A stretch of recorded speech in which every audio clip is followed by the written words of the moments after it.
Muhammadu khairul wara man ja'ana mubashira shauki lil khairul bashari al-yasimi iliyatohari al-mustafa min mundore atwairil mundore yazdadu shauki kullama ayan duraku baniya mama. أعوذ بالله من الشيطان الرجيم. بسم الله الرحمن الرحيم. اللهم صل على محمد وعلى آل محمد كما صليت على إبراهيم وعلى آل إبراهيم وبارك على محمد وعلى آل محمد كما باركت على إبراهيم وعلى آل إبراهيم في العالمين إنك حميد مجيد. وبعد السلام عليكم ورحمة الله تعالى وبركاته. اللهم أصلح لنا ديننا الذي هو عصمة أمرنا وأصلح لنا دنيانا التي فيها معاشنا وأصلح لنا آخرتنا التي فيها معادنا واجعل الحياة زيادة لنا في كل خير والموت راحة لنا من كل شر. اللهم اجبر أحوالنا وأحوال جميع المسلمين. اللهم أحسن عاقبتنا في الأمور كلها وأجرنا من خزي الدنيا وعذاب الآخرة. ربنا آتنا في الدنيا حسنة وفي الآخرة حسنة وقنا عذاب النار. آمين يا رب العالمين. السلام عليكم. alaka tantiki mandengu ami tanga nyini setiki masafa ka ba shetana toroma Allah ta'ala min be ko don katama ka jonga ala fama mana alquran nasula ako alakaba ka fama mandengu ako inna ash-shaytana lakum aduwwun mubin. alakaba mandengu ni jugube awla na Allah ta'ala ka dona no ya jugu yere o de shetane kuma kore ko nga hagil to anyiralla shetane mo mande jugo bela jele la bele bay am ala foka ala barkada na Allah subhanahu wa ta'ala shetane furadi alkara mande ma op ma ito nga hagil to ala shetane furadi dugowiye Allah subhanahu wa ta'ala min jira alkara balla ka jira amande una wode ka tangi ni sitiki masafa ko ka do an shetane ci wala amajina Allah subhanahu wa ta'ala fa alaka do an shetane ci ne mbarayna nambaro la mbazizi ni seti masata ko barkai asabatira hadza kana man nasula ko la kraba chanteke ka fwanye ko mumun hakile maka bara bara nay sinzi ala nama dam bismillahir rahmanir rahim ko fa huwa abtaru ko barak ko bitike apma ko ray ko o bara barka ben nakashi manam faka barka soranga baralla baran fitini fara apmbabaka alkramande alkraka sunna ba nyinanve angan sizo bara la ni bismillahir rahmanir rahim ka nga jonya jira Allah subhanahu wa ta'ala la ka alaka se anaka korta ko nyina fe ka nyini seti masafa ka faranga anga bara wala no kera insha Allah ta'ala ala be barka do o bara la nanya sisi ni seti masata ko barka yi amidu ko ke ava anangara moko ananga manyamai Allah subhanahu wa ta'ala kalunwa sayyidu walad adama wala fakhara adam alayhi salam den wondigi alama wasote alayhi salam na alay min go bana alaka sa sama joro kelendigi ye adam alayhi salam den jela Allah subhanahu wa joro min kalifa ma ama kalifa anywana ma na Allah subhanahu an kanu ko ke anga kiraye ko ke anga manyama ye ko ke ango sama yoroye am ala fola ka ala barka dawla kuma alakala nyanama ama sego ke alkaba sallallahu alaihi wasallam ka juru nyuma saralilla no de ka salike aywa angara mako ka nyin Allah subhanahu wa ta'ala fa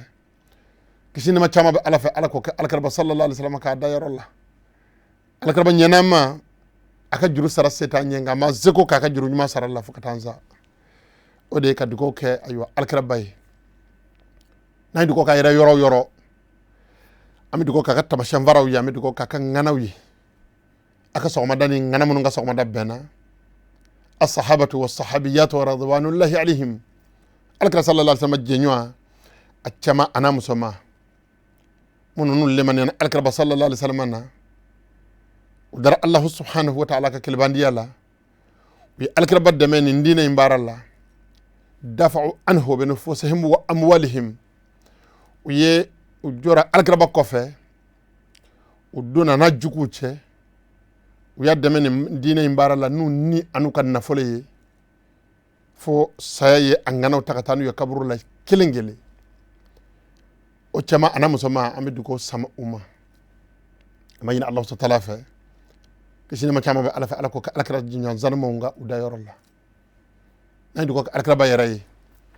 kadu ko ka ajjenyon ni am sey kadu ko ke alakra sallallahu alaihi wasallam sodu nga sanmo ni alakra sallallahu alaihi wasallam sodu nga sanmo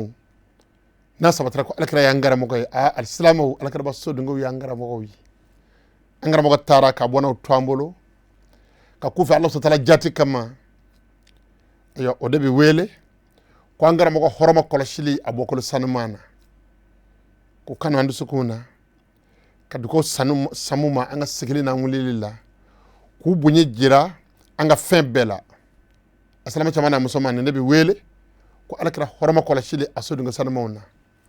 sirifi chama ana musoma afima ana jema afolama ana labama asalama chamana musoma aitwanga horoma koloshi alakra sudu nga sanamawndo angara mako bokolo do angara mako taraka bokolo twambolo ditigi nyuma beba ka dunye ne fe abalone ana sale alakra batale mako ba bokolo koloshi lila amako ba bokolo horoma koloshi lila assalamu namboro la ame folde barkata kere asalama chama ana musomai kala so tala deli ni sigoro sarmayna anjigi chenyene arsalamawla anjigi chenyene arsalamawka dukowla anjigi chenyene arsalamawka amina falila ambe Allah ta'ala deli bi da'wati al-ma'hura ni duko sanmo nyamunu aywa sabatira ka alakrabama kayin Allah ta'ala fa ala ko duko sanama no mine anambal aslama bela jalema kayin salamu fa salamu ka azama duko la ne mbaraina liyakuna al'amalu ibtigha li wajhi Allah azza wa jal jango bare nga ka sitiki masa nyida nyinni kama la li sum'atin wala riya'i wala li gharadin dunyawi akana ka yara menga ma akana ka yara jira kama akana ka jema ko wera kama Allah ta'ala kan bare nga barka ka do anyarula ka barka ka do ambokolola ka barka ka do anjila Allah ta'ala ka ke alkiyama saray anambal alsalamawi ninde angala nyini barayna anjigi chekai asamo ka dukola ko alsalamo ba zama dukola wonu yake alaba mine ayuha al-akhwa mal alsalamo قد جلسنا بإذن الله سبحانه وتعالى فوق المنبر الفقه المالكي أنذكر الله سبحانه وتعالى جي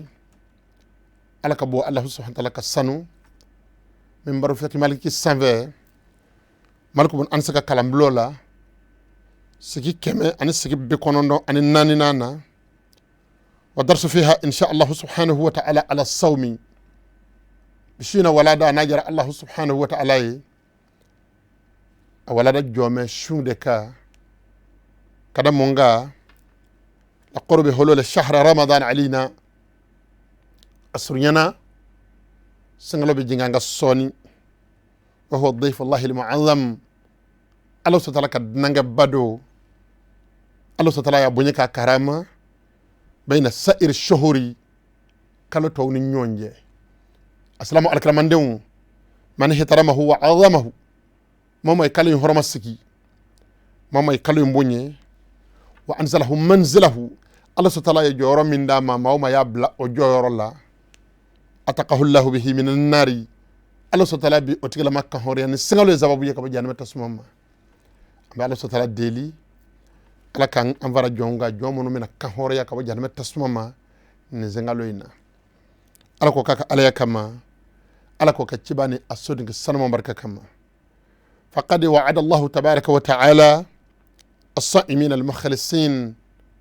jazil al-ata'i ala lisan nabiyhi alayhi salatu wassalam Allah subhanahu wa ta'ala kerengara lindi alhamdulillah rabbil alamin ala kabo Allah subhanahu wa ta'ala ka heraka cha ay shumba munum be shun Allah subhanahu wa ta'ala nyeda nyinni kama aye laydu kerengaralendi umma wa'dullahi ghayru makzubu Allah subhanahu wa ta'ala laydu tingalo ndigiya na ala ko abe mim nge balma musay hakli sigi ala boke laydu tien natane desede basse mama o flashita Allah subhanahu wa ta'ala la ala kambe sababa ma ala shumba laydu nyonya jazil al ata'i ko binu son sara bele bala aya laydu nyonya sabati aka kira sarma dala nazanu maka alkaba centigi ana abi hurairah radiyallahu anhu akor fa daluye akenera ka alkaba sallallahu alaihi wasallam ka kalandema as-sahabi jalidu alka sallallahu janwa aywa zanuma aka sahaba aywa gatura imam abu hurairah Allah subhanahu wa ta'ala kajje kabo aywa ni jonga sanmayma anna nabiyya sallallahu alaihi wasallam kafa alkraba kishin nema bama qala kwako qala azza wa jal ko Allah subhanahu wa ta'ala ko hadithul qudsi jila ko kullu amali ibn adam lahu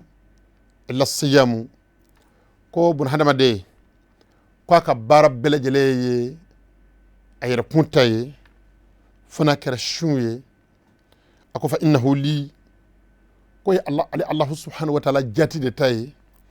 ana ajize bihi ko Allah subhanahu wa ta'ala de be shun saradi bamananga do korfo kenangen aywa korfo kenangara lendo aywa har sa chaw yemi vani ala ko bato be Allah subhanahu wa ta'ala tay ngayen makenangara len fo shuma kada kuminga ko de ye kafiru ye aywa bolu bato ni seliye ye bolu bato aywa ni sarakatu ye bolu bato ni bato aywa ya chamanyi nga boli ma bato ni shunye kako o shun jovro la ye Allah subhanahu wa ta'ala dama de bato la ni shunye o bole ko fala ka ma koro bele bado e fana ko yera jira adunga di bato to bele jelela katame shunka ka banjila ka banduminina ki yera mina furmusola alhamdulillahi rabbil alamin iddu sukuna in Allah subhanahu wa ta'ala ce ko yera jira do mande Allah barsabu aywa gundo de do min kena kan gote o kuma be jone adaba ma de ce na sabatira kwatiki be shuna hakika la bala Allah subhanahu wa ta'ala jati de kama ko de shuja Allah subhanahu wa ta'ala yi Allah subhanahu ko kwale yera ala de be shujuru sara alkraba ko siyama jonna ko Allah subhanahu wa ta'ala ka ma alkraba fe alkraba dalana zanuma ka ka fama num ko siyama jonna ko shuye aywa tangade yi Allah subhanahu wa ta'ala fe aywa bir tanga bir findo ka bir aka jonga ka do uni shetane che ako fa idha kana yawm sawmi ahadikum akum hun mandewum ako ne awdala kele juna do dola fala ya rafaso kati kana majugu boada akana kewale jugu ke wala ya sakhaba kati kana pere ni makanyi wala ya jahal kati kana aywa nani jugu ke fa in shatama ahadu nimmaye aywa nani damina ni atigiye aw qatalahu wal mammaye kala wuli ka nyeshi atigima falyaqulu innamar an sa'imu falyaqul innamar an sa'imu kati ka fatigima ko karsa ndenda juru sare lay kan nanina karsa ni kame makelela ngandi makelela kada munga bi neshunedo ko ka fatigiye aywa innamar an sa'imu neshunedo alkar bakalina aku wallazi nafsu muhammadin bi yadihi aku alkar mandem aku num hono ni marabbe masamin bolo aku ngalina o masajati la khalufu fami sa'imi aku shumba dakasa atyabu inda Allah yawm al-qiyama min rihil miski ko kad Allah subhanahu wa ta'ala al-qiyama katame parfum kasaka assalamu alaikum mandem halna sorla madana shufu tamadiya konga ni hadsa keleima abi wasake assalamu alaykum ngan labe singalo natodo ani tlema be nyove kana ani fini gelebe nyove kana na to nga wakil sir Allah subhanahu wa ta'ala la ko no ya bay ala damade shun yelle man yade la ghayru foy wara farandoka akmambe Allah ta'ala de deli amba pmeni le man nyuma minyi Allah ta'ala ko di anambal aslamu ma ani gele fana be nyova kana be ala deli ala ka musaka on ko ya jamana ko ka gon ala ka ko suma bana jugube aywa jenka Allah ta'ala ka bana kenaya ala ko bele jele kanye singalo bahoroma kama ala ka bako ako wal sa'im farhatani ako shunka de alay o kama Allah ta'ala bunye bafla kay aywa shumba toy ni so jakko bafla ala yo ka shumba ya farahuhuma abin ni so ja aywa ni o aywa o ni so jakko bafla ako idha afatara faraha bi fatrihi ni tlebena na ya shuntike abin ni so jani aywa aka shundike wa idha laqiya rabbahu faraha bi sawmihi domi na jora amama jalalillahi subhanahu wa ta'ala Allah ta'ala nyefa alkiyama kenaka yawma tudawlu mawazinu lil qisti domi ni mizana bituru aywa kanyumani juguma pesi a odo ko na ya ka shumbaraji ko abin so ja Allah ta'ala ko do no ya anambal asama bele jalema assalamu alaka sallallahu alaihi wasallam manani hadisaina ni fusamandi yaw chama ye kanyeshin shuma ayaka mungama ya yora gheba fihi ummatahu jango ka mande nganu shuna anni kun ka shunfa ngana sira shunye anga kafe afsamandiya kama anga kafe abunye kama anga kafe Allah subhanahu wa ta'ala herba mingala anga kafe okama wa shunye furade ye alakra kote Allah subhanahu wa ta'ala shunka furade kadi alimuhun aywa na mande uma ako sumuna muhun mande aishun tasihhu abikenaya alhamdulillah rabbil alamin assalamu fembe wele ko shun asoma logata shun yara larabu ka makana matlaqul imsaki an shay'i ode ki yera mina ka bo fema nafra ko asoma ode kore ko yera mina ka bo fema qala ta'ala Allah ta'ala ko hikayatan an maryama abaka lakallike ka bo ayu sayyidatu maryama ma isa alayhi salamu ba ako faquli inni nadartu lirrahmani sawma falan ukallima al-yawma insiya ni sawma in korade ye samta aywa ne dafaleta aywa Allah subhanahu wa ta'ala hina masajati kama ka fo komenda de bindi pma ndi daven kuma nyonya bi akuma ni yoroina aywa Allah subhanahu wa ta'ala yashufo aywa kake aywa dade wa shar'a asawmu shar'a nafara kushun al-salamiyya sharia la fa huwa al-imsaku an shahwatay al-batni wal farji وديك يركم منه كابو كونبارا اني نيفلا او فنفلا نكيما من طلوع الفجر الصادقي كامنا فجر تشنتكي ييغني لا فجر فلاي فجر الكذب بي فجر غالو ديكي او با سورو ايوا كنا فرما تشنتكي يا فجر الصادق بي ودي كنا فرا تشنتكي نيكو نيو يفويتو كوفه فو كنا فرا كجيدت لك سورو كبو كامنا او كنا فرا تشنتكي نا الى غروب الشمس فوكتاسي ايوا تلبنيما بنية التقرب إلى الله كأوير من إنجا نير سرنيا غنية كتا الله سبحانه وتعالى ما نندبي ويلكو الصوم الشرع كشون سلامية شريعة الله وهو ركن رابع من أركان الإسلامي الكرب صلى الله عليه وسلم الإسلامية دو سندور لك لحد سكلنا أي جت فرنيونغا كدمنا أيوة كلمة التوحيد لا إله إلا الله محمد رسول الله أني أيوة سلي جولي ani jaka dili ay singalo ke anani nay singalo arsalama jo sanani nay wa faradiyatuhu habitatun bil kitabi was sunnati wa ijma'il umma assalamu alakramandeu singalo jaku ya bledu singalo shunete nay jay ka foko singalo aywa konay ijade ibashu nay jay bi doshun ka doto aywa ndashido mabe siraka chenta kola chenta nyena kona nyengalo nyi ko kana shunga abdafa ni yoke ko ya wajibele ika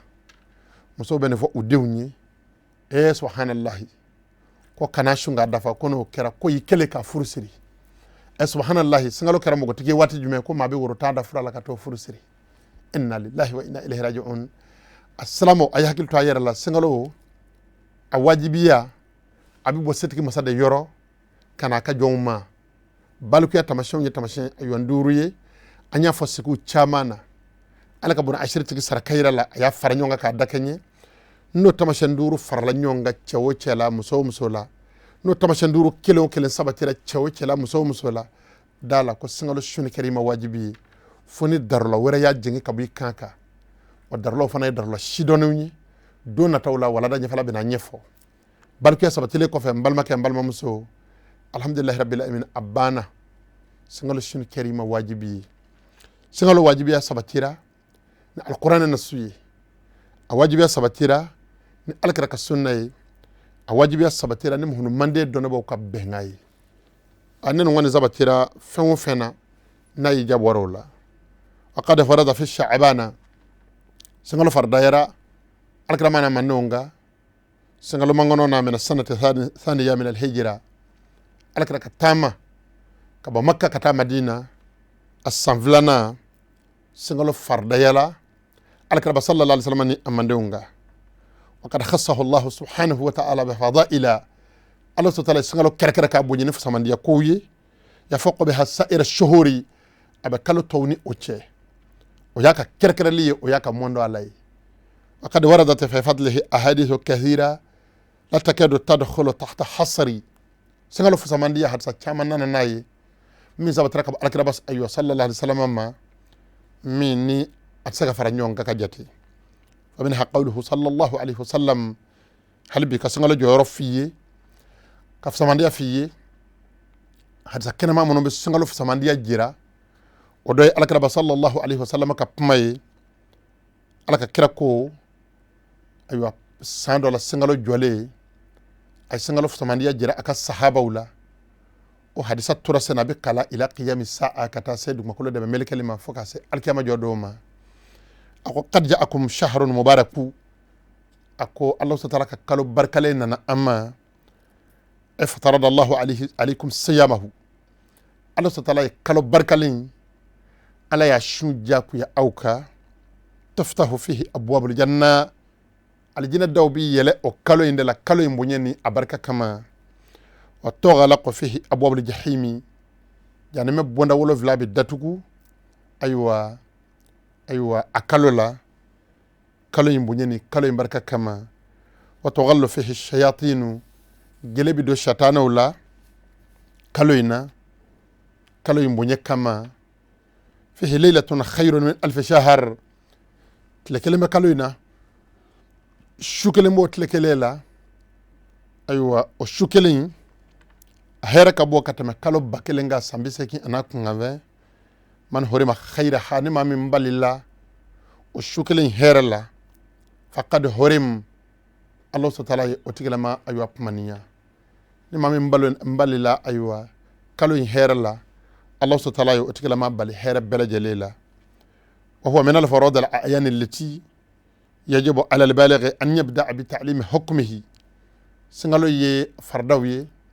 فردمونو ني أواجب على السلام بالكو كني بالكو يرا إكي كالان دامنة أيوة أفرد كرنجرلو نينينينا كما قاله العلامة الأخضري إنا في الأخضر تكي أصبت تشوكمنا نيافا يمسكا كاياك الدين من الشريعة كتابو قرانونونا جمانا اللبان سيرا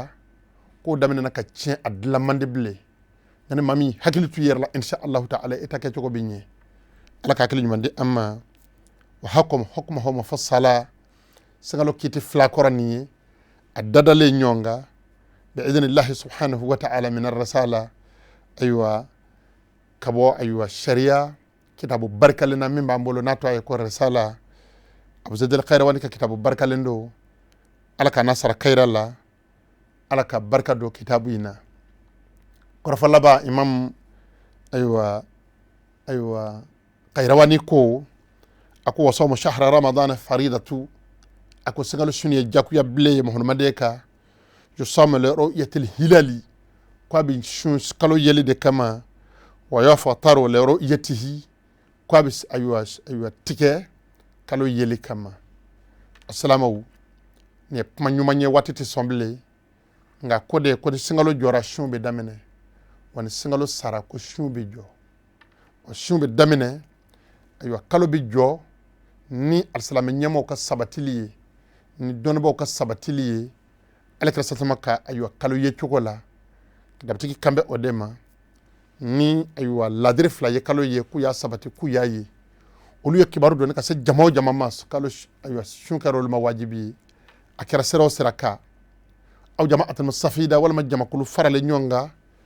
la yathbutu tawatu'uhum alal kadhibi minnu tɛ se ka jɛ ka nkalon tigɛ ɲɔgɔn fɛ n'olu ye kibaru dɔnni ka se jama o jama ma